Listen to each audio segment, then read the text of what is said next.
Welcome back. मतलब कैसा है, एक बार फिर आपका स्वागत करता हूँ आपके अपने यूट्यूब चैनल पर। ये आपका हिंदी पेडागोजी क्लास है, ठीक है। और ये लास्ट वीडियो का मतलब प्रीवियस वीडियो का लास्ट क्वेश्चन था। तो चलिए एक बार फिर स्टार्ट करते हैं अपने पहले क्वेश्चन से। आपका पहला क्वेश्चन है, कोहलबर्ग के अनुसार सही और गलत के बारे में बच्चे डैश चिंतन करते हैं। अब चिंतन बच्चे कैसे करते हैं? अलग आयु में अलग तरीके से करते हैं, या फिर अलग चरणों में समान तरीके से करते हैं, या फिर संदर्भ के अनुसार करते हैं, या फिर अभिभावकों द्वारा प्रदत्त निर्देशों के अनुसार करते हैं। कि जो टीचर्स हैं या फिर जो पेरेंट्स हैं उन्होंने बताया, है ना, जैसे उन्होंने निर्देश दिए उसी के अकॉर्डिंग बच्चे चिंतन कर रहे हैं, ठीक है ना, सही और गलत के बारे में। तो जो कोहलबर्ग ने बताया उसने स्टेजेस और लेवल्स दिए, ठीक है ना, 3 स्टेजेस दिए हैं शायद। और उसने अंदर उसके अंदर उसने 2-2 लेवल दी गई हैं। तो हर आयु में बच्चा अपनी अलग तरीके से चिंतन करता है, ठीक है ना। तो यहाँ पर जो आपका फर्स्ट ऑप्शन है वो ठीक होगा। नेक्स्ट जो आपका क्वेश्चन है वो है, बुद्धि के बहुकारक सिद्धांत के मुख्य समर्थक थोर्नडाइक थे।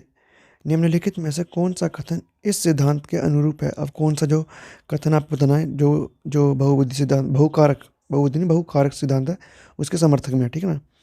तो पहला ऑप्शन आपका, बुद्धि कई तत्वों का समूह होती है और प्रत्येक तत्व में कोई सूक्ष्म योग्यता निहित होती है। कि बुद्धि बहुत छोटे छोटे, आप बोल लीजिए पार्ट, पार्ट्स का ना, बहुत छोटे छोटे पार्ट्स हैं उनका समूह होती है, ठीक है ना।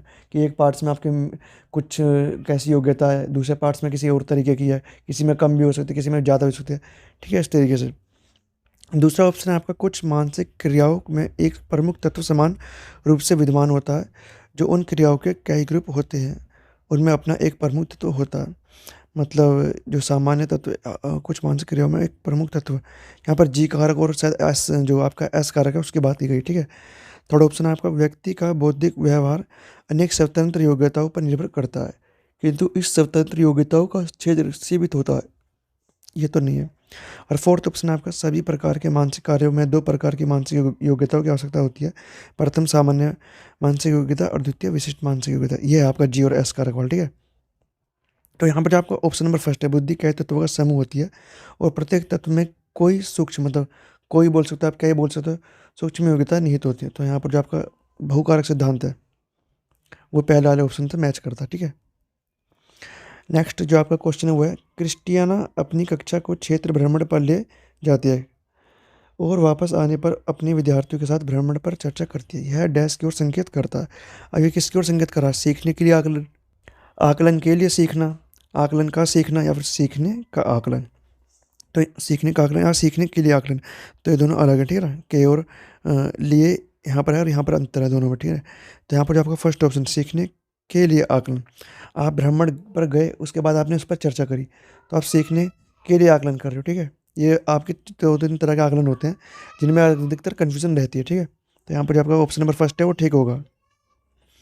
नेक्स्ट जो आपका क्वेश्चन है वो है, प्रतिभाशाली बालक वह होता है जो सामान्य बालकों से भिन्न होता है, सामान्य बुद्धि के जैसा होता है, मंद बुद्धि का होता है, या फिर उपरोक्त में से कोई नहीं। तो सामान्य बालकों से जो अलग होता है, ठीक है ना। सामान्य बालकों को जैसा नहीं होगा और मंद बुद्धि का भी नहीं होगा, ठीक है। नेक्स्ट जो आपका क्वेश्चन है वो है, प्रत्येक बुद्धि एक प्रकार से भिन्न होती है। यह कथन निम्न में से किसका है? आपको बताना ये कथन किसका है। तो हावर्ड गार्डनर का है, मास्लो का है, अरस्तू का है, स्टर्नबर्ग का है। तो ये हावर्ड जो गार्डनर है इन्होंने बुद्धि के सात, बुद्धि को बताया था कि बुद्धि इतने प्रकार की होती है, 7 प्रकार की, ठीक है ना। अब तो ज़्यादा हो चुकी है, 7, तो 8 या 9 प्रकार की हो चुकी है बुद्धि, ठीक है। जिसमें आपके संगीत में बुद्धि है, शारीरिक क्रियाओं की बुद्धि है, ठीक है। और मतलब इसमें उन्होंने बहुत सारी बुद्धि के बारे में बताया गया, 7 या 8 प्रकार की। तो उनका कहने का वो उन्होंने ये बात बोली थी कि बुद्धि, प्रत्येक बुद्धि एक दूसरे से भिन्न होती है। जैसे कि आपकी मैथमेटिकल को समझने वाली बुद्धि आपकी स्पार्शियल जो थिंकिंग है उससे अलग होगी, स्पार्शियल इंटेलिजेंस से अलग होगी, ठीक है। नेक्स्ट जो आपका क्वेश्चन है वो है, निम्नलिखित में से कौन सी विशेषता प्रतिभावान शिक्षार्थी की है? पहला है आपका, यदि कक्षा की गतिविधियां अधिक चुनौतीपूर्ण नहीं होती तो वह कम प्रेरित अनुभव करते हैं और ऊब जाता है, ठीक है ना। बच्चे जो प्रतिभाशाली बच्चे होते हैं वो ऊब जाते हैं यदि उनके अकॉर्डिंग कार्य ना हो। उनके अकॉर्डिंग मतलब उनके जो मेंटल लेवल है उसके उसके अकॉर्डिंग कार्य ना हो। कि यदि वो और बच्चों से ज़्यादा इंटेलिजेंट है तो वो वैसा ही एडवांस जो है काम मांगी है, ठीक है ना, अपने बुक्स में, अपने क्लास में, टीचर्स की पढ़ाई में, हर चीज़ में। अब यदि चीज़ें वैसी नहीं होती हैं, अब वो तो प्रतिभाशाली बच्चे हैं, अब चीज़ें तो एवरेज बच्चों के अकॉर्डिंग है, जो और क्लास के जो बच्चे हैं वही बच्चा तो इंटेलिजेंट है, और सब तो उससे कम है, और जो कम वाले को अकॉर्डिंग ये आपका जो करिकुलम डिसाइड किया गया है। तो बच्चे के लिए वो जो है चीज़ें वो चुनौतीपूर्ण नहीं होती, ठीक है ना, उनमें बच्चों को इंटरेस्ट नहीं आता, वो अभी प्रेरित नहीं होते, उनका वो ऊब जाते हैं उस चीज़ से। दूसरा ऑप्शन है वह बहुत ही रक मिजाज होता है। तीसरा वह रस्मी व्यवहार करता है, जैसे हाथ थपथपाना, ढोलना आदि। और फोर्थ ऑप्शन आपका वह आक्रामक और कुंठित हो जाता है। तो यहाँ पर जो आपका ऑप्शन नंबर फर्स्ट है वही ठीक है ना, कि प्रतिभाशाली बच्चों की जो विशेषता है वो यही है कि वो ऊब जाते हैं, यदि उनकी क्लास में उनके अकॉर्डिंग या फिर उनके जो मेंटल लेवल है उसके मैच होता हुआ कार्य नहीं होता। नेक्स्ट क्वेश्चन है आपका, अनुकरण का अर्थ होता है किसी की नकल करना, स्वयं की मौलिकता मौलिकता एवं नकल दोनों का मिला जुला रूप, या उपरोक्त में से कोई नहीं। तो यहाँ पर जो आपका ऑप्शन नंबर फर्स्ट है, नकल, किसी की नकल करना, ये ऑप्शन आपका ठीक होगा। अनुकरण मतलब आप किसी को देखकर उसके जैसे नकल कर रहे हो, उसके जैसा बनने की, उसके जैसा होने की, दिखने की, ठीक है, इस तरीके से बोलने की, तो वो अनुकरण कहलाएगा। नेक्स्ट क्वेश्चन है आपका, बालकों में सोचने की प्रक्रिया के विकास का क्रम होता है, और सोचने की प्रक्रिया के विकास का क्रम बच्चों में कैसा होता है आपको बताना है। निश्चित क्रम होता है, अनिश्चित क्रम होता है, निश्चित और अनिश्चित दोनों होता है, उपरोक्त में से कोई नहीं। तो आपके बाकी तीनों गलत हैं, और जो निश्चित वो ठीक है, क्योंकि जब आपके सामने कोई प्रॉब्लम आती है तो ऐसा तो कभी नहीं होगा कि आपके सामने प्रॉब्लम आई और आपने डायरेक्ट उसका सोल्यूशन निकाल लिया, ठीक है ना। वो छोटी मोटी प्रॉब्लम में हो सकता है कि आपके साथ पहले वो सिचुएशन बनी हो, तब आप एकदम डायरेक्ट उसका आंसर निकाल लोगे। लेकिन यदि कोई नई प्रॉब्लम है तो आप क्या करोगे, आप तरीके स्टेप्स में करोगे कि इसका सॉल्यूशन कैसे किस तरीके से आ सकता है। आप पहले देखोगे गलती कहाँ हुई है, फिर उस गलती का सॉल्यूशन किस तरीके से निकाला जा सकता है, कौन से मेथड्स यूज़ किए जा सकते हैं, ठीक है ना, इस तरीके से। तो एक निश्चित क्रम को फॉलो करता है, जो कि आपका फर्स्ट ऑप्शन है वो ठीक होगा। नेक्स्ट क्वेश्चन है आपका, निम्नलिखित में से कौन सा मूल्यांकन सत्र की समाप्ति के बाद होता है। कौन सा मूल्यांकन जो है सत्र की समाप्ति के बाद होता है, आपको वो बताना है। पहला योगात्मक मूल्यांकन, दूसरा रचनात्मक मूल्यांकन, तीसरा निदानात्मक मूल्यांकन, या फिर फोर्थ इनमें से कोई नहीं। तो यहाँ पर जो आपका योगात्मक मूल्यांकन है, ठीक है ना, ये आपके साल की समाप्ति के बाद होता है, ठीक है ना। नेक्स्ट क्वेश्चन है आपका, अपराधी बालक कौन होते हैं। अपराधी बालक जो सामाजिक कार्य करते हैं, जो असामाजिक कार्य करते हैं, ये हो सकते हैं। जो शिक्षक के लिए सिरदर्द होते हैं, जो कक्षा में अव्वल आते हैं, जो समाज में रहना पसंद नहीं करते। तो यहाँ पर जो आपका जो सही ऑप्शन है वो सिर्फ आपका पहला ही है, क्योंकि असामाजिक कार्य के अंदर आपकी जो फॉर थर्ड ऑप्शन तो होगा नहीं, जो शिक्षक के लिए सिरदर्द होता है, ये ऑप्शन भी नहीं है, ठीक है। जो समाज में रहना पसंद नहीं करते, ये ऑप्शन आपका फर्स्ट के अंदर इंक्लूड है, ठीक है।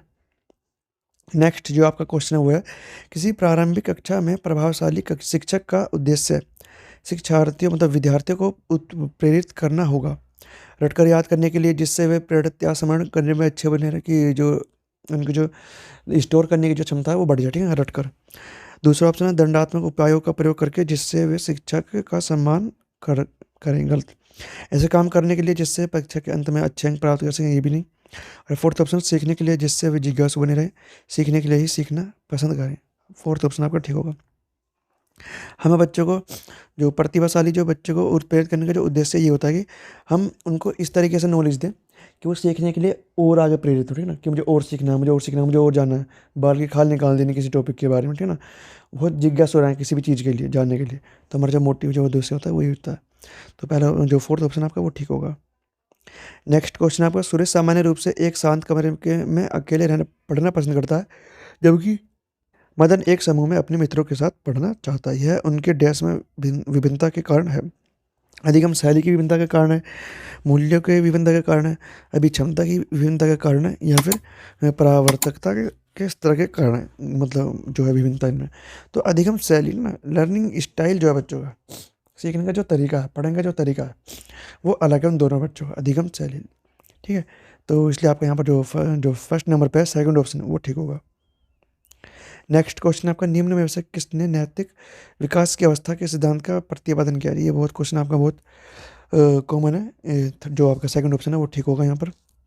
और जो आपका नेक्स्ट क्वेश्चन है वो है, निम्नलिखित में से कौन एक ब्लूम के ज्ञानात्मक पक्ष के अंतर्गत आता है। ब्लूम की जो थ्योरी है बहुत ही अच्छी है, यदि आपने पढ़ी हो, ठीक है। इसमें उसने 3 हिस्सों में आपके जो है अपनी थ्योरी को बाँटा है, उन तीनों में फिर आपके 5 हर किसी में 5 या 4 सब टाइप दे रखे हैं, ठीक है ना? कि इसमें हम क्या करते हैं, जैसे कि आपका कॉग्निटिव है, तो कॉग्निटिव में क्या-क्या चीज़ आएँगी, 1, 2, 3, 4, 5 इनके बारे में बता रखा है कि हम कैसे सोचते हैं, कैसे करते हैं चीज़ों को। तो यहाँ पर जो कौन-सा पक्ष के अंतर्गत आता है, वो अब देखते हैं। पहला है आपका कॉग्निटिव के ज्ञानात्मक के अंदर बोला ना आपका, तो संश्लेषण, अनुक्रिया, प्रत्यक्षीकरण और ध्यान। तो यहाँ पर जो आपका ऑप्शन नंबर फर्स्ट है वो ठीक होगा, ठीक है। और नेक्स्ट जो फाइनल क्वेश्चन है इस वीडियो का वो है, समावेशी शिक्षा हाशिए पर स्थित वर्गों से शिक्षकों को सम्मिलित करने से संबंधित है। सेकंड ऑप्शन आपका कक्षा में विविधता का उत्सव मनाती है। थर्ड ऑप्शन आपका दाखिले संबंधी कठोर प्रक्रियाओं को बढ़ावा देती है। या फिर फोर्थ ऑप्शन तथ्यों की शिक्षा से संबंधित है। तो यहाँ पर जो आपका ऑप्शन नंबर सेकंड है, कक्षा में विविधता का उत्सव मनाती है, कि सभी बच्चे, सभी विविधता के बच्चे, ठीक है ना, चाहे वो कैसा ही बच्चा है, वो क्लास में आए और शिक्षा को दें, मतलब उन तक शिक्षा पहुँचे, कुछ इस तरीके से। तो इसलिए आपका यहाँ पर जो है सेकंड ऑप्शन वो ठीक होगा। तो आज एक बार फिर हमने आपके चाइल्ड डेवलपमेंट है उनके 10 से 15 क्वेश्चन करें। यदि आप किसी भी टीचिंग एग्जाम की तैयारी कर रहे हैं तो हमारे चैनल को सब्सक्राइब करें, ताकि आप उस पर्टिकुलर एग्जाम में ज़्यादा से ज़्यादा स्कोर कर सकें। इसी के साथ मैंने आपके इसी चैनल पर हिंदी पेडागोजी, मैथ पेडागोजी और ईवीएस पेडागोजीज़ की भी जो है वीडियोस अपलोड कर रखी हैं। यदि आपने वो वीडियोस नहीं देखी हैं तो उन्हें भी जाकर जरूर देखें। इसी के साथ मैं डेली आपके 5:30 है ना, 5:30 तक आपकी कोई भी आपकी पेडागोजी कोई भी एक क्लास, ठीक है ना, जैसे आपके हिंदी पेडागोजी हो गई या फिर ईवीएस पेडागोजी या मैथ पेडागोजी की वीडियोस डेली अपलोड करता हूँ। इसी के साथ मैं 6 बजे आपके जो है चाइल्ड डेवलपमेंट की डेली एक क्लास अपलोड करता हूँ। तो इन वीडियोज़ को जरूर देखें, और किसी के साथ मिलते हैं हम आपसे नेक्स्ट वीडियो में।